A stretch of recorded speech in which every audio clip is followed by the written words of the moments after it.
একজন মুমিনের সব থেকে বড় গুণ হলো ধৈর্য। একজন মুমিনের তার সব থেকে বড় গুণ হলো ধৈর্য সবর। কারণ ধৈর্যশীল যারা, এই সমস্ত ধৈর্যশীলদের সাথে আল্লাহ রাব্বুল আলামিন আছেন। এটা আপনার কথা নয়, আমার কথা নয়, বলেছেন আল্লাহ রাব্বুল আলামিন। আল্লাহ রাব্বুল আলামিন বলেন, ইন্নাল্লাহা মা'আস সাবিরিন। নিশ্চয় আল্লাহ ধৈর্যশীল যারা, এই সমস্ত ধৈর্যশীলদের সাথে আল্লাহ রাব্বুল আলামিন আছে। তাহলে আপনি আমি যারা এসেছি সব সময় সর্ব অবস্থায় বলেন তো ধৈর্যশীল থাকার দরকার আছে না নেই? ধৈর্যশীল থাকতে হবে। আমি জাতে কারিমা সূচনায় তেলাওয়াত করেছি, আল্লাহ রাব্বুল আলামিন বলেন, ইয়া আইয়ুহাল্লাযীনা আমানুসবিরু ওয়াসাবিরু ওয়ারাবিতু ওয়াত্তাকুল্লাহা লাআল্লাকুম তুফলিহুন। এই যে ছোট ছোট সন্তানগুলো চিল্লাচিল্লি করতেছে, দেখেন তো তাদেরকে একটু থামা যায় কিনা। এই যে সাইটে মহিলা প্যান্ডেলে মনে হয় অনেক বাচ্চারা, দেখেন তাদের প্রতি একটু খেয়াল রাখেন ইনশাআল্লাহ। আমার ভাইয়েরা, ধৈর্যশীল যারা তাদের ব্যাপারে আল্লাহ রাব্বুল আলামিন বলেন, ইয়া আইয়ুহাল্লাযীনা আমানুসবিরু ওয়াসাবিরু ওয়ারাবিতু ওয়াত্তাকুল্লাহা লাআল্লাকুম তুফলিহুন। আল্লাহ রাব্বুল আলামিন বলেন, ওহে যারা ঈমান এনেছো, আমরা যারা ঈমান এনেছি, পুরুষ হোক কিংবা নারী হোক, যারা আমরা নিজেদেরকে ঈমানদার বলে দাবি করি, মুমিন বলে দাবি করি, আল্লাহ রাব্বুল আলামিন বলেন, ইসবিরু, ধৈর্য ধারণ করো, সবর করো, ওয়াসাবিরু, ধৈর্যের মধ্যে অটল থাকো, দৃঢ় থাকো, ওয়ারাবিতু, এবং পাহারায় নিয়োজিত থাকো, ওয়াত্তাকুল্লাহ, আল্লাহ রাব্বুল আলামিন বলেন, ইত্তাকুল্লাহ, আল্লাহ রাব্বুল আলামিন বলেন তোমরা আল্লাহকে ভয় করো, লাআল্লাকুম তুফলিহুন, আশা করা যায় তোমরাই সফলতা অর্জন করবে। সুবহানাল্লাহ। তাহলে ধৈর্য ধরবে যারা, ধৈর্যের মধ্যে অটল থাকবে যারা, দৃঢ় থাকবে যারা, এবং অরাবিতু, পাহারায় নিয়োজিত থাকবে যারা, আল্লাহ রাব্বুল আলামিন বলেন, এবং আমি আল্লাহ তাআলাকে ভয় করবে যারা, আমার এই সমস্ত বান্দাগুলোই হবে সফল কাম। বলি সুবহানাল্লাহ। এই জন্য ধৈর্য ধারণ করতে হবে, সবর করতে হবে। আমার বাবাজিরা, আল্লাহ রাব্বুল আলামিন বলেন, ফাসবির সাবরান জামিলা, অথবা তোমরা উত্তমভাবে ধৈর্য ধারণ করো। সবরুন জামিল, সুন্দরভাবে ধৈর্য ধারণ করতে হবে, সবর করতে হবে। আল্লাহ রাব্বুল আলামিন নির্দেশ দিয়েছেন। আবার ধৈর্য ধারণের কিছু ক্ষেত্র আছে। এই ধৈর্য ধারণের ক্ষেত্রগুলো কি কি আমরা এক এক করে শুনবো। বলি ইনশাআল্লাহ।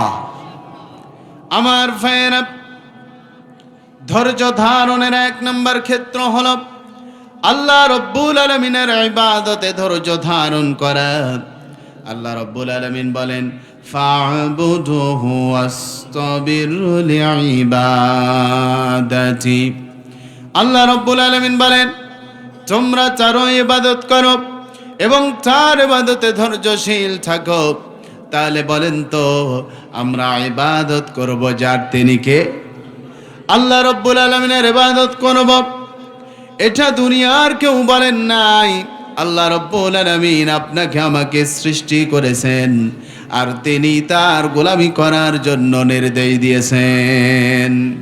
আল্লাহ রাব্বুল আলামিন বলেন, ইয়া আইয়ুহান নাসু উবুদু ربكم الذي خلقكم والذين من قبلكم لعلكم تتقون আল্লাহ রব্বুল আলামিন বলেন ইয়া আইয়ুহান নাস হে মানুষ সকল উবুদু রাব্বাকুম তোমরা তোমাদের রবের ইবাদত করো আল্লাযী খলাকাকুম ওয়াল্লাযীনা মিন ক্বাবলিকুম কারণ তিনি তোমাদেরকে সৃষ্টি করেছেন এবং তোমাদের পূর্ববর্তীদেরকে সৃষ্টি করেছেন আমাদেরকে যে আল্লাহ রব্বুল আলামিন সৃষ্টি করেছেন সেই আল্লাহ রব্বুল আলামিন বললেন বান্দারে আমার গোলামি করো আমার দাসত্ব করো আমার ইবাদত করো তাহলে বান্দা সব বান্দারা শুধুমাত্র একমাত্র আল্লাহ রব্বুল আলামিনের গোলামি করবে আল্লাহ রব্বুল আলামিন অন্য আয়াতে কারিমার সুন্দর করে জানিয়ে দেন ওয়ামা খালাকতুল জিন্না ওয়াল ইনসা ইল্লা লিয়াবুদুন আল্লাহ রব্বুল আলামিন বলেন আমি জিন আর ইনসানকে জিন্নাত আর মানব জাতিকে শুধুমাত্র একমাত্র আমার দাসত্ব করার জন্য আমার গোলামি করার জন্য আমি আল্লাহ রব্বুল আলামিন সৃষ্টি করেছি তাহলে মানুষ যারা এই সমস্ত মানুষগুলো শুধুমাত্র একমাত্র আল্লাহর দাসত্ব করবে আল্লাহর গোলামি করবে কারণ আল্লাহ রব্বুল আলামিন আপনাকে আমাকে শুধুমাত্র তার দাসত্ব গোলামি করার জন্যই সৃষ্টি করেছেন আমার জীবন আমার মরণ আমার জিন্দেগি আমার জীবন আমার মরণ আমার বন্দেগি কবুল কর ইয়া ইলাহি কবুল কর ইয়া ইলাহি আমার বন্দেগি বলি আমিন আল্লাহ রব্বুল আলামিন বলেন আমার বান্দারা শুধুমাত্র একমাত্র আমার দাসত্ব করো আমার গোলামি করো আল্লাহ রব্বুল আলামিন বলেন যত নবী রাসূলগণ এই দুনিয়ার জিন্দেগিতে এসেছেন সমস্ত নবী রাসূল আলাইহিস সালাতু ওয়াস সালামরা দাওয়াত দিয়েছেন ইয়া কওম হে আমার জাতির লোকেরা হে আমার উম্মতেরা হে আমার সম্প্রদায়ের লোকেরা উবুদুল্লাহ শুধুমাত্র একমাত্র আল্লাহ রব্বুল আলামিনের দাসত্ব করো আল্লাহর গোলামি করো মালাকুম মিন ইলাহিন গায়রু কারণ তিনি ব্যতীত আর কোনো ইলাহ নাই আল্লাহ ব্যতীত আর কোনো মালিক নাই আর কোনো ইলাহ নাই তিনি আপনাকে আমাকে সৃষ্টি করেছেন তিনি আপনাকে আমাকে পৃথিবীতে পাঠিয়েছেন আচ্ছা বলেন তাদের ইবাদত যে আল্লাহ রব্বুল আলামিন আপনাকে আমাকে সৃষ্টি করেছেন এই পৃথিবীতে পাঠিয়েছেন তার ইবাদত তার গোলামি করার দরকার আছে না না আজকের এই আয়োজনটা কবরবাসীদের রূহের মাগফিরাত কামনায় আচ্ছা বলেন আপনি আমি একদিন কবরে যাব কি যাব না এই মাহফিলে যত মা বোন এসেছেন যত বাবাজিরা এসেছেন আমার যত যুবক ভাইয়েরা এসেছেন যত কচি কাঁচা কলিজার টুকরা ছোট ভাই বোনেরা এসেছেন আমার বাবাজিরা এই দুনিয়ার মায়া ছেড়ে একদিন সবাইকে যেতে হবে এই দুনিয়াতে থেকে আপনি আমি যদি সুন্দর করে ইবাদত করতে পারি বন্দেগী করতে পারি আপনার আমার কবরটা জান্নাতের বাগান যিনি বানায় দিবেন তিনি কে এই দুনিয়াতে যদি আপনার জীবন আমার জীবন ইবাদত দিয়ে সাজিয়ে নিতে পারি গুছিয়ে নিতে পারি তাহলে মরতে দেরি হবে আল্লাহর জান্নাতের মেহমান হতে দেরি হবে না আল্লাহ রাব্বুল আলামিন কোরআনুল কারীমের অসংখ্য জায়গায় তার গোলামির কথা বলেছেন তার ইবাদতের কথা বলেছেন আল্লাহ রাব্বুল আলামিন বলেন وَقَضَى رَبُّكَ أَلَّا تَعْبُدُوا إِلَّا إِيَّاهُ وَبِالْوَالِدَيْنِ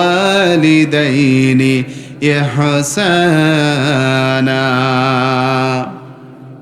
আল্লাহ রাব্বুল আলামিন বলেন, বান্দারে আমার হুকুম, আমার আদেশ, আমার নির্দেশ, আমার ফয়সালা, আল্লাহ তা'বুদু ইল্লা ইয়াহু, আমি ব্যতীত আর কারো গোলামি করতে পারবে না।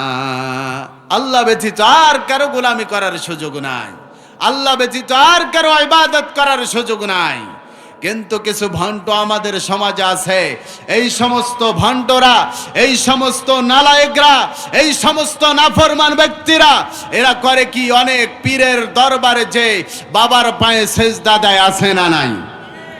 অনেক আছে, অনেক আছে। এরা বাবার পায়ে যে সেজদা দেয়, অনেক কবরে গিয়ে সেজদা দেয়, অনেক মাজারে গিয়ে সেজদা দেয়। আচ্ছা বলেন, দুনিয়ার কোন মৃত মানুষ কবর থেকে কোনো মানুষকে কোনো কিছু দিতে পারে? কারো কোনো ক্ষমতা নাই। বরংস কবরবাসীরা পৃথিবীবাসীর দিকে চেয়ে আছে। পৃথিবীর মানুষরা কখন আমাদের জন্য একটু দোয়া করবে? সন্তানাদিরা কখন আমাদের জন্য একটু দোয়া করবে? এই জন্য হাবিবে কিবরিয়াত সরকারে দো জাহান বিশ্ব নবী মুহাম্মদুর রাসূলুল্লাহ সাল্লাল্লাহু আলাইহি ওয়াসাল্লাম বলেন, একটা মানুষ যখন দুনিয়ার জিন্দেগি থেকে চিরতরে বিদায় নিয়ে চলে যায়, ওই মানুষটার সমস্ত আমলের রাস্তাগুলো বন্ধ হয়ে যায়। তবে ওই মানুষটা যদি তিনটা কাজ দুনিয়ার জিন্দেগিতে করে আসে, এই তিনটা কাজ কিয়ামত পর্যন্ত কবরে শুয়ে শুয়ে এর যাজাগুলো পেতেই থাকে। সুবহানাল্লাহ। ও আমার মা বোনেরা, ও আমার মুরব্বী বাবাজিরা, যুবক ভাইরা, মনোযোগ কামনা করছি। দেখেন তো নবীজি সাল্লাল্লাহু আলাইহি ওয়াসাল্লাম এই তিনটা কথা কি বললেন? বিশ্ব নবী মুহাম্মদুর রাসূলুল্লাহ সাল্লাল্লাহু আলাইহি ওয়াসাল্লাম বলেন, কেউ যদি নেককার সন্তান দুনিয়ার জিন্দেগিতে রেখে যায়, এই নেককার সন্তান যতদিন আমল করবে, এই নেককার সন্তান যতদিন ইবাদত করবে, আল্লাহর গোলামি করবে, মা বাবা কবরে শুয়ে শুয়ে এই সন্তানের আমলের সবগুলো পেতেই থাকবে। এই জন্য নেককার সন্তান দুনিয়ার জিন্দেগিতে রেখে যেতে হবে। যদি সন্তান যদি ইয়াবাখোর হয়, সন্তান যদি গাঁজাখোর হয়, এই সন্তান যদি মেয়ে নিয়ে ঘুরে বেড়ায়, এই সন্তান যদি জেনাখোর হয়, এই সন্তান যতদিন দুনিয়ার জিন্দেগিতে থেকে অপকর্ম করবে, অপকর্মের সাথে জড়িত হবে, আপনি আমি মা বাবা হয়ে সন্তানের অপকর্মের পাপের যেগুলো পাপ করবে, এই সন্তানের পাপের ভাগীদার কবরে মা বাবাও পাবে। বলেন না নাউজুবিল্লাহ। এই জন্য মা বাবা যারা এসেছেন, ভবিষ্যতে মা বাবা হবেন, তাদের প্রতি আমার রিকোয়েস্ট, তাদের প্রতি আমার আবদার, নিজের কলিজার টুকরা সন্তানগুলোরে কোরআনওয়ালা বানান, নিজের কলিজার টুকরা সন্তানগুলোরে দ্বীনের শিক্ষা দেন, নিজের কলিজার টুকরা সন্তানগুলোরে কোরআনওয়ালা বানান, আল্লাহ ভীতি বানান, আল্লাহ ভীরু বানান। এই সন্তানগুলো আপনি চলে যাবেন, আমি চলে যাব, এই সন্তানগুলো যত আমল করবে, এই সন্তানদের আমলের যাজাগুলো আরশের মালিক আল্লাহ, আপনি আমি মা বাবা যারা হব তাদের কবরের মধ্যে পৌঁছায় দিবে। আমার বাবাজিরা, মনোযোগ কামনা করছে, একজন আল্লাহর ওলি বুজুর্গ আমার বাবাজিরা কবরস্থানের পাশ দিয়ে যাচ্ছে। এমন তো অবস্থায় তিনি কবরস্থানের পাশে দাঁড়িয়ে গেলেন, আর দাঁড়িয়ে যাওয়ার পরে কিছু সূরা তেলাওয়াত করলেন। আমার বাবাজিরা কিছু দোয়া দরুদ পাঠ করলেন। পাঠ করার পরে কবরবাসীদের পাশে দাঁড়ায়া তাদের জন্য দোয়া করলেন, রব্বুল আলামিন, আল্লাহ তাআলা, ও মালিক, আমি যে তেলাওয়াত গুলো করলাম, যে দোয়া দরুদ গুলো পাঠ করলাম, যা নেক হয়, যা সব হয়, এই সবগুলো, এই নয়গুলো কবরবাসীদের মধ্যে বিলিবন্টন করে দিও আল্লাহ। আল্লাহর ওলি, আল্লাহর বান্দা এই আমল করেছেন, আমল করে চলে গেছেন।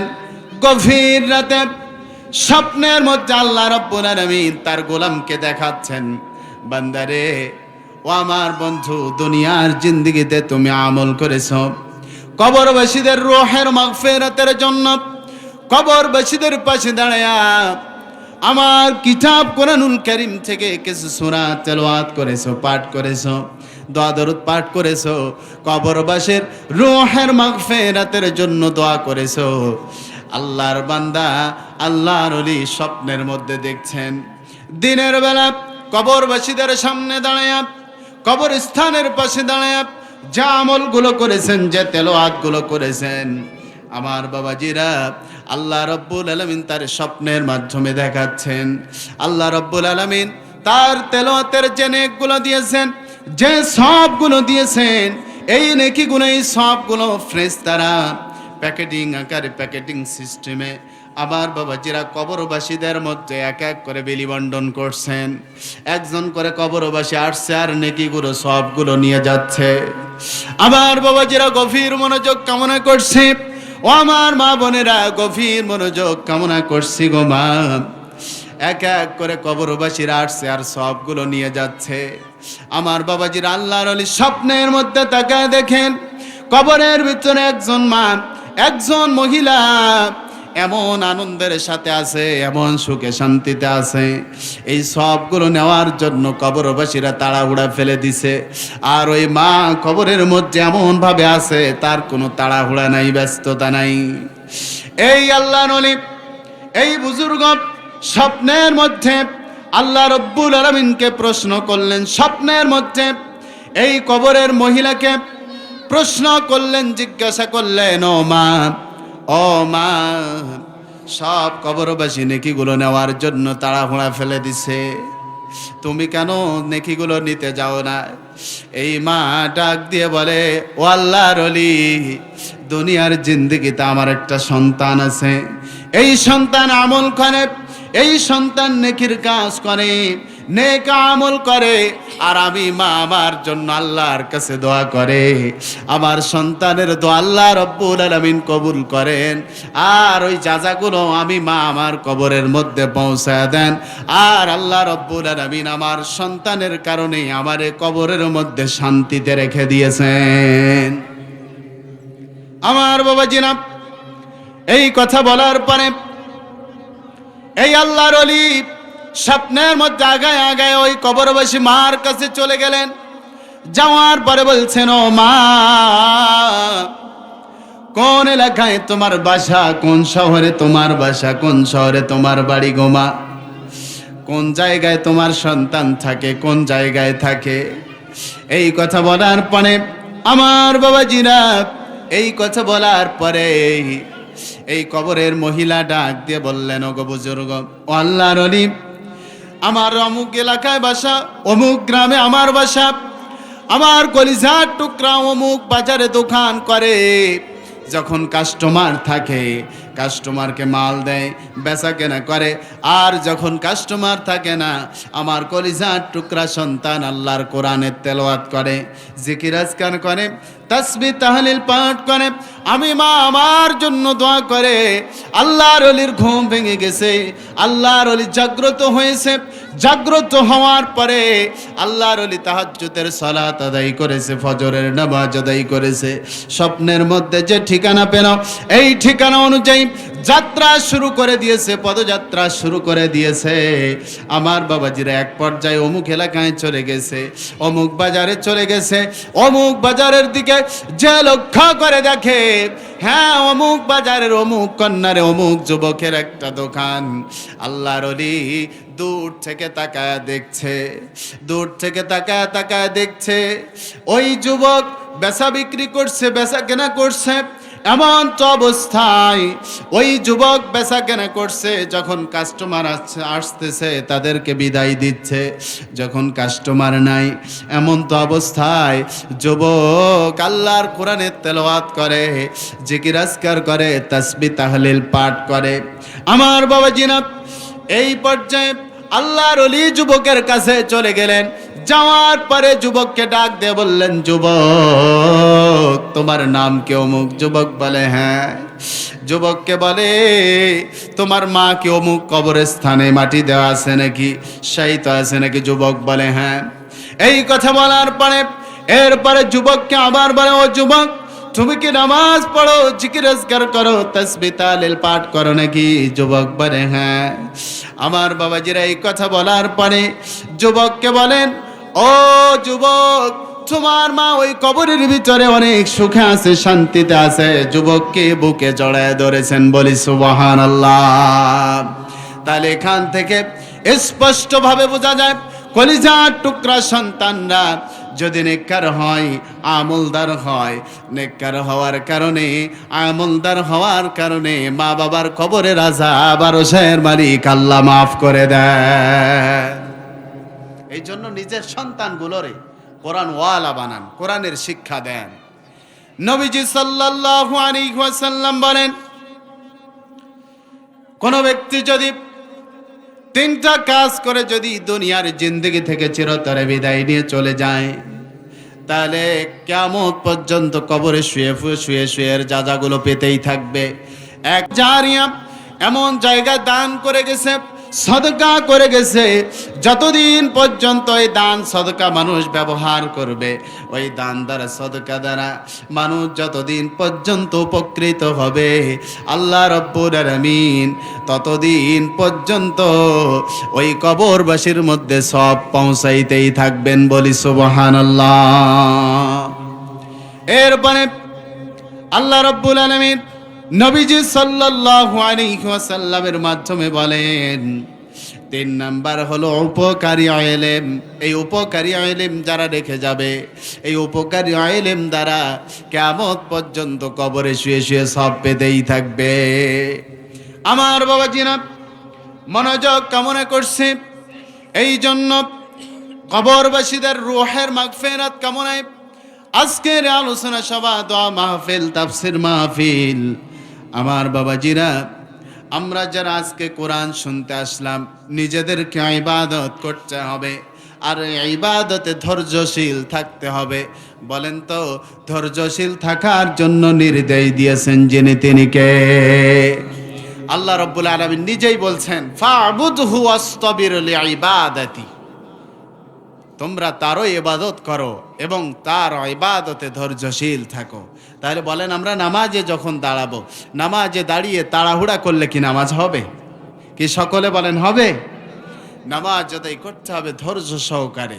যদি ধৈর্য সহকারে নামাজ আদায় করতে পারি, আর যদি আল্লাহর কাছে সাহায্য চাই, যে মহান মালিক আপনাকে আমাকে সাহায্য করবেন, চিল্লায়া বলেন তিনি কে? আল্লাহ রাব্বুল আলামিন বলেন, ইয়া আইয়ুহাল্লাযীনা আমানু ইসতাঈনু বিস-সাবরি ওয়াস-সালাহ ইন্নাল্লাহা মা'আস-সাবিরিন। আল্লাহ রাব্বুল আলামিন বলেন, ওহে যারা ঈমান এনেছো, ইসতাঈনু বিস-সাবরি ওয়াস-সালাহ, তোমরা ধৈর্য সালাতের মাধ্যমে আল্লাহ রাব্বুল আলামিনের কাছে সাহায্য চাও। যদি ধৈর্য সালাতের মাধ্যমে আল্লাহ রাব্বুল আলামিনের কাছে সাহায্য চাইতে পারি, আল্লাহ রাব্বুল আলামিন আপনারে আমারে সাহায্য করবেন, বলি সুবহানাল্লাহ। তাহলে নামাজ আদায় করতে হবে ধৈর্য সহকারে, আর নামাজ আদায় করবে যারা, আল্লাহর নিকটবর্তী হবে তারা, চিল্লায়া বলি সুবহানাল্লাহ। আল্লাহ বলেন, ওয়াসজুদ ওয়াকতারিব, বান্দারে সেজদা করো আর আমি আল্লাহর নিকটবর্তী হয়ে যাও। এই জন্য সেজদা করব যাকে, চিল্লায়া বলেন তিনি কে? আল্লাহকে আমরা সেজদা করব। আমার বাবাজিরা, তাহলে ধৈর্য ধারণের 1 নম্বর ক্ষেত্র ইবাদতে ধৈর্য ধারণ করা। ধৈর্য ধারণের 2 নম্বর ক্ষেত্র বিপদ আপদে ধৈর্য ধারণ করা। আল্লাহ রাব্বুল আলামিন বলেন, والصابرين في البأساء والضراء وحين البأس أولئك الذين صدقوا وأولئك هم المتقون। আল্লাহ রাব্বুল আলামিন বলেন, আমার বাবাজিরা, যারা অভাবে কষ্টে, এই অবস্থায় অভাবে কষ্টে ও যুদ্ধকালে ধৈর্য ধারণ করে, সবর করে, আল্লাহ রাব্বুল আলামিন বলেন উলাইকাল্লাযীনা সাদাকু, ওই লোকগুলোই হলো সত্যপরায়ণশীল। শুধু কি তাই নাকি, এর পরের শব্দে আল্লাহ রাব্বুল আলামিন বলেন ওয়া উলাইকা হুমুল মুত্তাকুন, আর ওই সমস্ত লোকগুলোই হলো মুত্তাকি, যারা অভাবে কষ্টে, আমার বাবাজিরা অভাবে কষ্টে যুদ্ধকালে ধৈর্য ধারণ করবে, ওই সমস্ত লোকগুলোই সত্যপরায়ণশীল, আর তারাই হলো মুত্তাকি। আমার বাবাজিরা অভাব অনাটল এসে যাবে, কষ্ট এসে যাবে, সমস্ত প্রকার কষ্টে অভাব অনাটলে বলেন ধৈর্য ধারণ করার দরকার আছে না নাই? যত কষ্ট মানুষের দুনিয়ার জিন্দেগিতে আসে, এই কষ্টে যখন মানুষ ধৈর্য ধারণ করে, সবর করে, আল্লাহ রাব্বুল আলামিন এই সবরের কারণে আখিরাতের পথটা তার জন্য সহজ করে দেয়। আমার বাবাজিরা ও আমার মা বোনেরা, ধৈর্যশীল থাকতে হবে, সবর করতে হবে। আমার মা বোনেরা নিজেদের মা বাবার বাড়ি ছেড়ে স্বামীর বাড়িতে চলে এসেছে। আমার বাবাজিরা অনেক সময় স্বামীর বাড়িতে আসার পরে অনেক কষ্ট সহ্য করতে হয়, অনেক দুঃখ সহ্য করতে হয়, অনেক কষ্ট সহ্য করতে হয়, দুঃখ সহ্য করতে হয়। আমার বাবাজিরা সমস্ত দুঃখ কষ্ট ধৈর্য সহকারে যদি সবর করতে পারি, আল্লাহ রাব্বুল আলামিন এই সবরের কারণে আখিরাতের পথটা আরো সহজ করে দিবেন। সুবহানাল্লাহ। আমার বাবাজিরা মনোযোগ কামনা করছি, মানুষ কষ্টে পড়ে যায় যখন টাকা পয়সা থাকে না, অভাব অনাটলে যখন মানুষ থাকে, মানুষের কষ্ট হয়, মানুষ দুঃখে পড়ে যায়, কষ্টে পড়ে যায়। মানুষ যখন কষ্টে পড়ে যায়, দুঃখে পড়ে যায়, এমন তো অবস্থায় মানুষ কিন্তু গুনার দিকে শামিল হয়। মানুষ যদি গুনার দিকে শামিল না হয়ে, গুনার পথে অগ্রসর না হয়ে যদি সত্য পথে থেকে আল্লাহর উপর তাওয়াক্কুল করে, আল্লাহর উপর ভরসা করে, আল্লাহ রাব্বুল আলামিন তাদের জন্য আখিরাতের পথটাকে সহজ করে দেন। আমার বাবাজিরা ধৈর্য ধারণের 3 নম্বর ক্ষেত্র হলো মানুষের কষ্টদায়ক কথা ও কর্মের উপর ধৈর্য ধারণ করা, সবর করা। আল্লাহ রাব্বুল আলামিন বলেন ওয়াসবির আলা মা ইয়াকুলুনা ওয়াহজুরহুম হাজরান জামিলা। আল্লাহ রাব্বুল আলামিন বলেন লোকেরা যা বলে তাতে তুমি ধৈর্য ধারণ করো, সবর করো এবং তাদেরকে উত্তম পন্থায় পরিহার করে চলো। আমাদের সমাজে এমনও মানুষ আছে, মানুষকে খোঁটা দিয়ে কথা বলে, বলেন আছে না নাই? অনেক মানুষ আছে মানুষকে কষ্ট দিয়ে কথা বলে। আল্লাহ রাব্বুল আলামিন বললেন আমার বান্দারা, তোমাদেরকে যারা কষ্ট দিয়ে কথা বলে, কথার মাধ্যমে কষ্ট দেয়, কর্মের মাধ্যমে কষ্ট দেয়, এমন এমন কিছু কর্ম আছে যে কর্মগুলো মানুষ করে, এই কর্মের মাধ্যমে মানুষ কষ্ট পায়। এই জন্য আল্লাহ তাআলা বলছেন ও আমার বান্দারা, লোকের কথা ও কর্ম থেকে, লোকেরা যা বলে তা থেকে তোমরা উত্তম পরিহার করে চলো। এই জন্য কেউ যদি কষ্টদায়ক কথা বলে, কষ্টদায়ক কর্ম করে, এই সমস্ত কষ্টদায়ক কথা ও কর্ম থেকে কে উত্তমভাবে পরিহার করে চলতে নির্দেশ দিয়েছেন যিনি, চিল্লায় বলেন তিনি কে?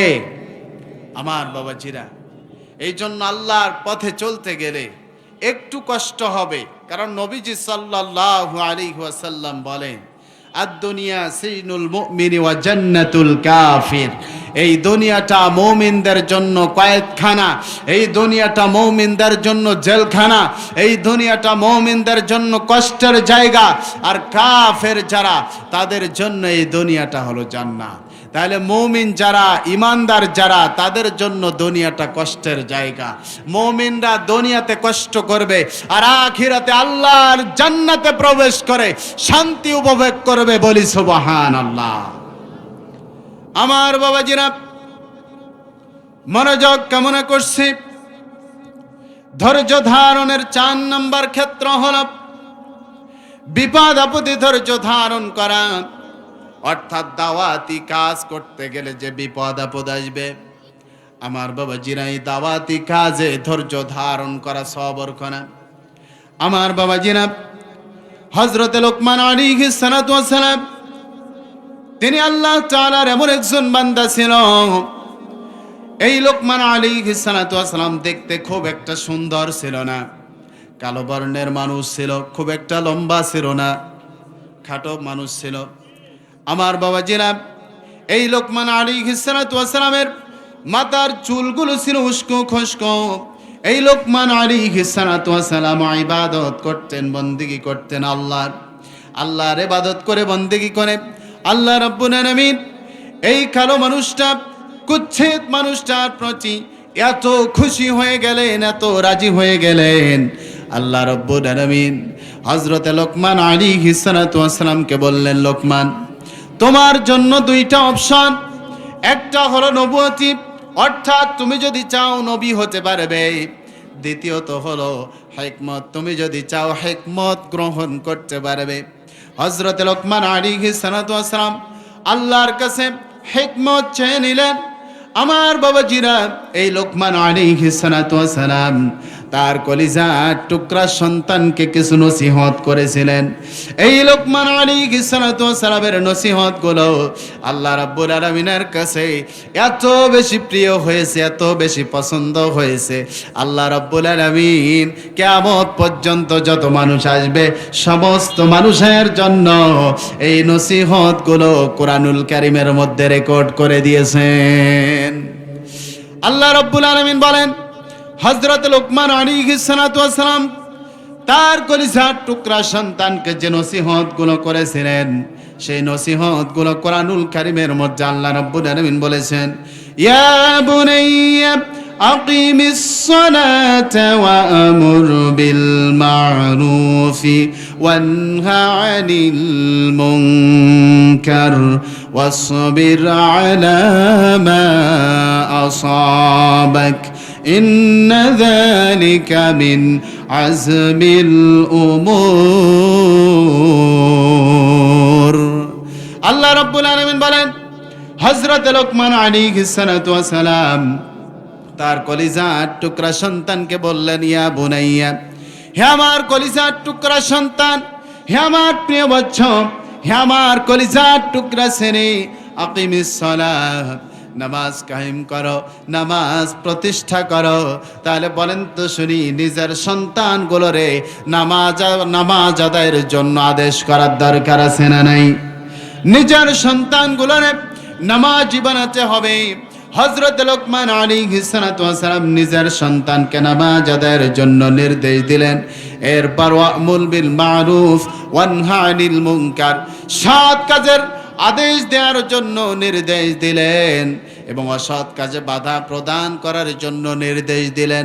আল্লাহ রাব্বুল আলামিন কিতাব কোরআনুল কারীমের ভিতরে অনেক জায়গার মধ্যে বলেছেন, তা'মুরুনা বিল মা'রুফি ওয়া তানহাউনা আনিল মুনকার, বান্দারে সৎ কাজের আদেশ দাও, অসৎ কাজ বাধা প্রদান করো। তাহলে যেখানে অন্যায় হচ্ছে সেইখানেই বাধা প্রদান করতে হবে। অপসংস্কৃতি যেখানে, সেই জায়গাতে যে বাধা প্রদান করতে হবে। আর সব সময় সর্বাবস্থায় সৎ কাজের জন্য আদেশ দেওয়ার দরকার আছে না নাই? আল্লাহ রাব্বুল আলামিন বলেন, তাআওয়ানু আলাল বিররি ওয়াত তাকওয়া। আল্লাহ রাব্বুল আলামিন বলেন, তোমরা একে অপরকে তাকওয়ার কাজে সাহায্য করো, সহযোগিতা করো। তোমরা ভালো ভালো কাজের জন্য প্রতিযোগিতা করো।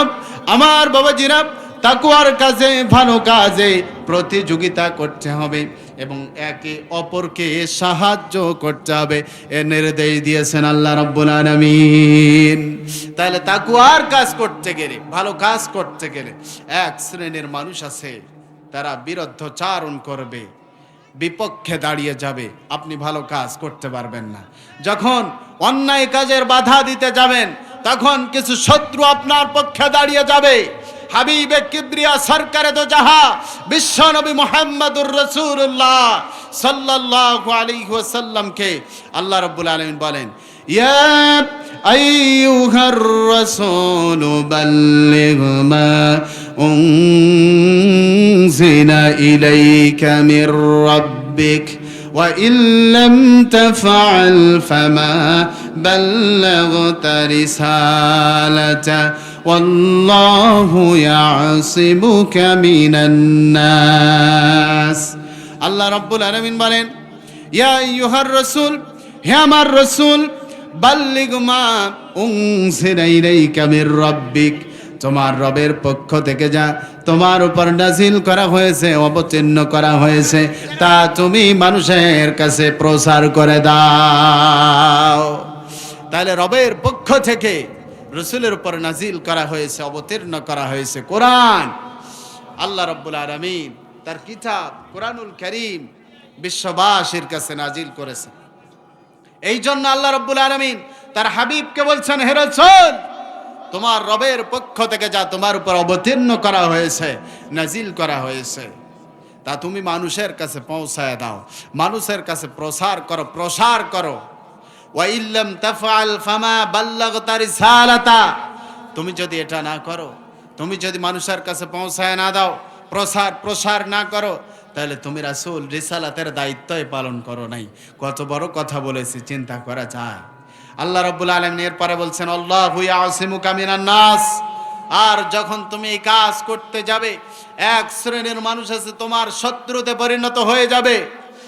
এই জন্য নবীজি সাল্লাল্লাহু আলাইহি ওয়াসাল্লামকে ৮২ বার সরাসরি মারার জন্য ষড়যন্ত্র করা হয়েছে।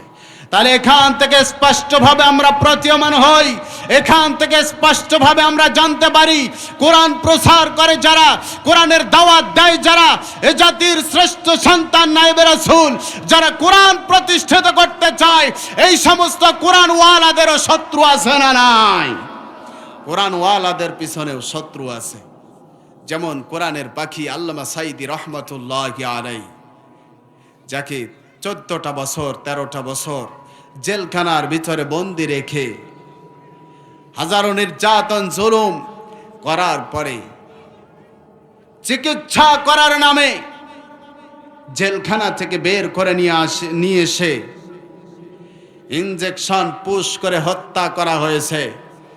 আমরা আজকের ময়দান থেকে স্পষ্টভাবে বলতে চাই, কোরআনের পাখি আল্লামা সাঈদী রহমাতুল্লাহি আলাইহিকে যারা মিথ্যা নাটক সাজিয়ে জেলখানা থেকে বের করে হসপিটালে নিয়ে এসে, যে ডাক্তার আর নার্স মিথ্যাভাবে ইনজেকশনের মাধ্যমে বিষ পুশ করে দিয়ে তাকে হত্যা করেছে, এই বাংলার জমিনে তাদের বিচার করতে হবে। কথা বলেন ঠিক কিনা?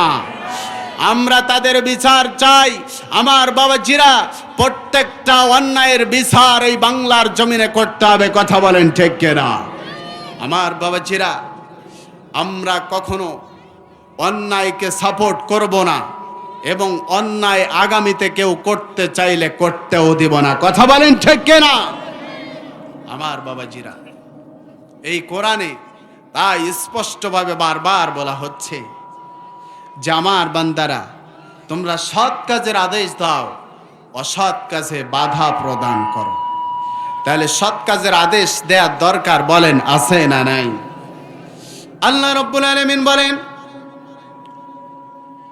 লোকমান আলাইহিস সালাতু ওয়াস সালাম তার কলিজার টুকরা সন্তানকে বললেন, ও সন্তান, নামাজ কায়েম করো, সৎ কাজের আদেশ দাও, অসৎ কাজে বাধা প্রদান করো।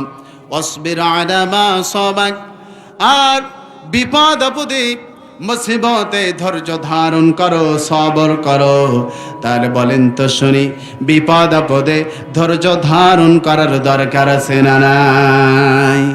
বিপদ আপদে ধৈর্য ধারণ করতে হবে, সবর করতে হবে। ইন্না যালিকা মিন আজমিল উমুর, আর এটাই হলো দৃঢ় সংকল্পের কাজ। বলি সুবহানাল্লাহ। আমার বাবাজিরা, আমি আর দীর্ঘায়িত করব না। তাহলে আমরা বুঝতে পারলাম স্পষ্টভাবে, যারা আমরা এখানে এসেছি কোরআনের ময়দানে, আমাদের আখিরাতের জীবন যদি সুখময় করতে হয়, আল্লাহর জান্নাত যদি আমরা যেতে চাই, পেতে চাই, তাহলে অবশ্যই অবশ্যই এই দুনিয়ার জিন্দেগিতে ধৈর্য সহকারে সমস্ত আমলগুলো করতে হবে। আমার বাবাজিরা, আমার মা বোনেরা, আপনাদের প্রতি দৃষ্টি আকর্ষণ করে বলছি, আপনারা এই দুনিয়ার জিন্দেগিতে যত কাজ আমরা করব, সমস্ত কাজগুলো ধৈর্য সহকারে করব। বলি ইনশাআল্লাহ। আমার বাবাজিরা, ধৈর্য ছাড়া যে কাজটাই আমরা করি, বলেন এই কাজের ভিতরে ভুল হওয়ার সম্ভাবনা আছে না নাই? যদি 1 ঘন্টার কাজ আমরা 20 মিনিটে করি, 80% বা 90% এই ভুল হওয়ার আশঙ্কা থেকে যায়। আর যদি আমরা 1 ঘন্টার কাজ যদি আমরা 1 ঘন্টা ধরেই করি বা আরও 10 মিনিট বেশি লাগিয়ে করি, তাহলে কাজটা শতভাগ নির্ভুলভাবে হওয়ার সম্ভাবনা আছে ইনশাআল্লাহ। তো এই জন্য আমরা ইবাদত করব, বন্দেগী করব ধৈর্য সহকারে। আর ধৈর্যশীল যারা, সবরকারী যারা, এই ধৈর্যশীল সবরকারীদেরকে যিনি ভালোবাসেন, আওয়াজ দিয়ে বলেন তিনি কে?